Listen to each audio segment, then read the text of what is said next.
Welcome, this is David Kavanaugh, and I'm going to try to show how to weld 3D printed plastic parts together. I have some parts that didn't come out so well, like I ran out of filament at the top of these, so I decided these were scrap and I could test the process here.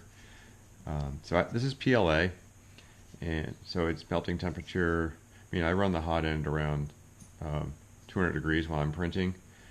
So I have a soldering iron set here, and about 392 degrees is about the same temperature Fahrenheit. So I've set this a little bit higher at, like, say 403, and it's actually reading out just under 400 or a little bit under once I start using it. So that's a temperature that's not too aggressive, and it allows me to fuse the PLA together. I have two pieces here that I haven't really done destructive testing on it, but gosh, that feels quite sturdy. So I'm going to go ahead and do a part that I actually care about. This is a part for robot missions. It's the scoop that picks up trash off the beach. I'm going to work on this seam right here. Looks like this one might still need alignment, so I'll have to loosen those screws.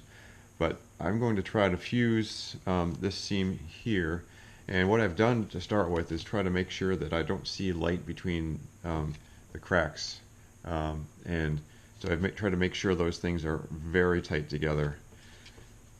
I've seen some videos online that talk about trying to melt the plastic all the way down, like to the halfway point, which is probably ideal because then you have a complete bond along the entire joint.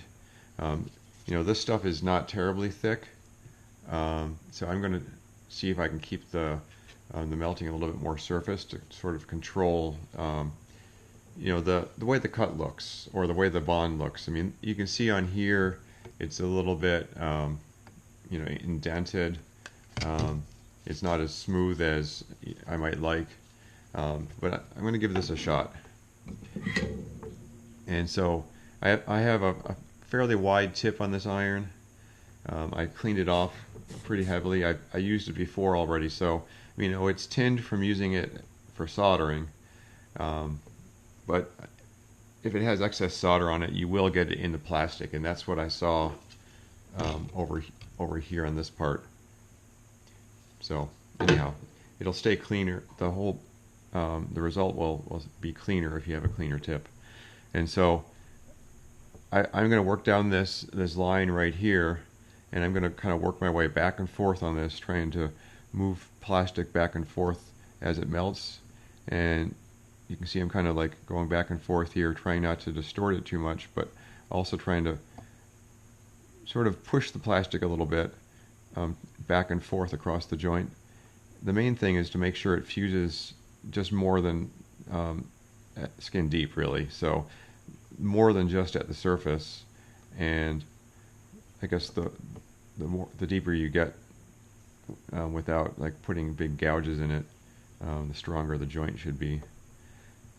So I'm going to kind of test this afterwards by taking the tape off and just making sure that these parts don't separate easily. I've used painter's tape along the edge just to try to keep things aligned. On the opposite end, everything's kind of screwed together, so that keeps it in place there.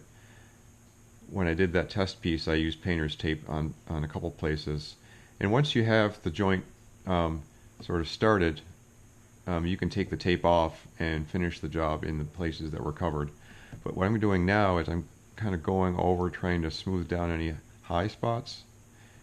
And so with a broad flat tip, this is a little bit easier to do. You can always go back and hit this with some fine sandpaper to smooth it out as well. But given that this part was going to be used for picking up sandy bits off the beach, I'm not super concerned about aesthetics, but you can see this doesn't look bad. It's you can kind of see where it's indented. But anyway, let me flip this over and do the same thing here.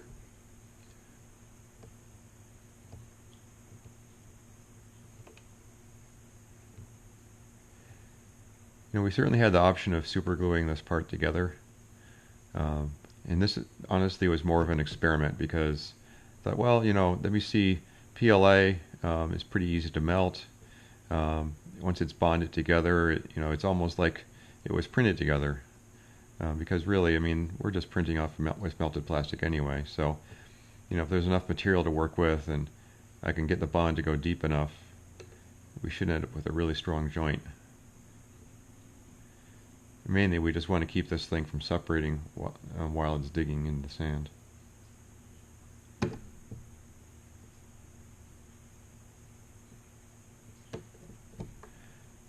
So I'm going to go over and try to smooth this a little bit better, just to get the high spots down. You need to leave the iron on there enough time for the melting to happen, because I mean you need some heat transfer into the plastic. It's not just instantaneous. You can't glide over it super fast. So that's not bad. Alright, so let's take the tape off. You can see how that side separates nicely. That side has been joined and fused together pretty nicely. So let's go over the last bits here, because this is the working edge of the scoop. We really want to make sure that that's going to stay together. So I'm going to support that underneath with my thumb while I get this little beveled bit. I'm going to turn this over.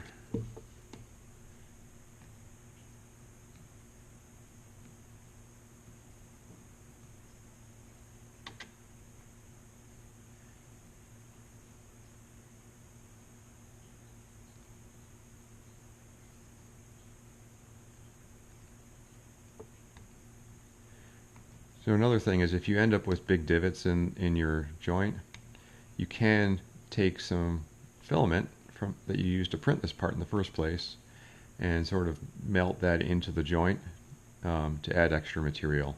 That was super easy to do. I haven't demonstrated that here because I think this is we're in pretty good shape. I mean, there's a little bit of a low spot there, but overall, pretty happy with that. I think I can go with that. All right, thanks for watching. Hopefully I'll have some more interesting things in the future.